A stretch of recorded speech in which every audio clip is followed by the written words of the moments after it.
ఈరోజు మనం డిస్కస్ చేసే టాపిక్ పల్స్ ఆక్సిమీటర్. హలో అండి, నేను డాక్టర్ ప్రశాంత్, ఎండి పల్మనాలజీ, మీ lung care specialist, Arushi hospital, Warangal. Pulse ఆక్సిమీటర్లో కరెక్ట్గా రీడింగ్ రాగానే మీ లంగ్స్ పర్ఫెక్ట్గా ఉన్నాయి అనుకుంటున్నారా? ఇప్పుడు ఒక ఇంపార్టెంట్ ఫ్యాక్ట్ చెప్తాను. పల్స్ ఆక్సిమీటర్ మన ఫింగర్ పైన పెట్టుకున్న ఒక చిన్న డివైస్. ఇవి రెండు విషయాలనే చెప్తుంది. ఒకటి మన ఆక్సిజన్ సాచురేషన్, రెండోది మన pulse rate.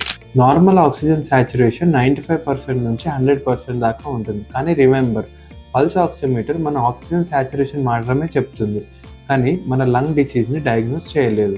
COPD, asthma, TB, pneumonia లేదా ఎర్లీ లంగ్ క్యాన్సర్ ఉన్నా కూడా మన ఆక్సిజన్ సాచురేషన్ నార్మల్గానే ఉండొచ్చు.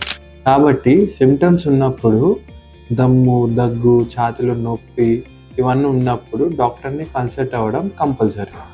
అప్పుడప్పుడు పల్స్ ఆక్సిమీటర్ చూపించే రీడింగ్స్ తప్పు కూడా కావచ్చు. వీటి కారణాలు ఇప్పుడు చెప్తాను. చేతులు చల్లగా ఉన్నప్పుడు బ్లడ్ సర్క్యులేషన్ తక్కువగా ఉంటుంది కాబట్టి రీడింగ్ తప్పు రావచ్చు. సెకండ్ది నెయిల్ పాలిష్.